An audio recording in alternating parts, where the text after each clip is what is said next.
Abe ko, eto na naman ang abe nyo, abe ko. Nandito nga pala tayo ngayon sa San Fernando. Saktong-sakto, nandito na yung birthday boy na si Kuya Liwel Aison. Abe ko, kasama niya yung mga anak niya. Abe ko. Dahil isa tayo sa mga bisita niyang pandangal ngayon. Abe ko, biruin mo waring naimbita tayo sa big time birthday ni Kuya Liwel. Abe ko. Talagang iba yung nagagawa ng pakikisama at respeto sa bawat isa.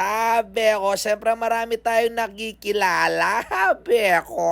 Ayan nga pala yung anak niyang dalaga. Shawararout sa inyo, abe ko. Pagpasok namin sa loob, abe ko, bumungad agad sa akin yung ngayong 40 years old birthday niya, abe ko. Tignan nyo naman kaliwanag yung event, abe ko. Siguro naman napapagmasdan nyo. Tignan nyo naman kumikinang yung buntok ni Kuya Liwel, abe ko. At nasipatan ko nga pala si paring Lexter, abe ko. Hindi niya ako namukha, abe ko, dahil nakapampan yung cellphone sa mukha ko. Kasama niya nga pala si paring Romil, abe ko. Sa mga gustong bumili ng aircon, i-PM nyo lang yan, abe ko. Nakita ko nga rin pala yung daladalang Alfonso ni Kuya, abe ko.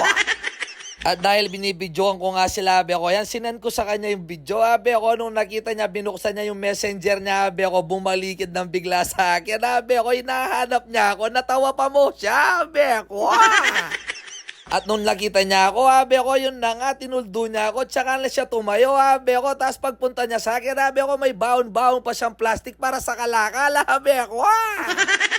At dahil nga kasama natin si abe nyo, abe ko, yan, tingnan nyo naman, kinakain na yung prutas, kahit hindi pa siya kumain ng kanin, abe ko, tsaka ko na nga pala siya inutusan na kumuha ng tinidor, abe ko, para makain na yung lechon baka, abe ko. At nasarap si abe nyo dun sa lechon baka ni Kuya Liwel, abe ko, siyempre kailangan sumandok na rin tayo, abe ko, yun nga pala yung lechon baka niya, abe ko, tingnan nyo naman na napakasarap, abe ko, kaya sa mga gustong bumili ng baka dyan, abe ko, pumunta lang kayo dun sa store niya dito sa may Pangpang, abe ko, kung napanood nyo yung vlog ko noon, galing sa kanya yung 5 kilong baka, abe ko, ito nga pala yung store nila, abe ko. Tingnan nyo naman kalambing si abe nyo, dahil nasarapan siya sa lechon baka, nahalikan pa niya ako, abe ko. Dahil nga wala nang nakapila, abe ko, ngayon kami naman yung kukuha pagkain, abe ko, sawara raw sa mga lagong gurami na to, abe ko, nakasabay ko na nga palang kumuha ng pagkain sina paring Romel at saka yung kagawad na kasama nila, abe ko, tsaka si paring Lexter, abe ko. Biruin mo waring sa tagal namin hindi nagkikita-kita ng mga to, abe ko, dito pa kami nagkikita-kita, nangangalakal,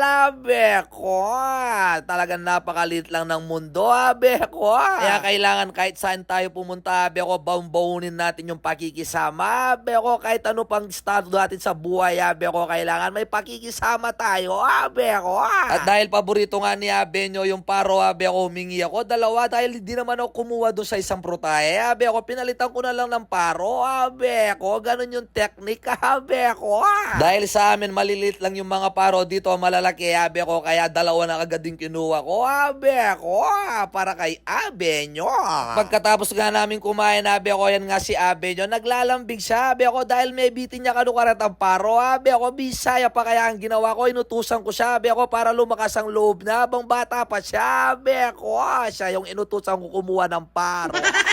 Natatawa pa mo siya, abe ko, dahil nahihiya siya, pero nung ngayon, lalilagay na nga sa plato niya yung paro, abe ko, talagang nagagalit pa siya sa akin, abe ko. Pagkatapos niya na nga kumain, abe ko, tignan nyo naman, may dalaga na ako, abe ko, kailangan daw may lip tint siya, abe ko, para mapula-pula yung labi niya, abe ko.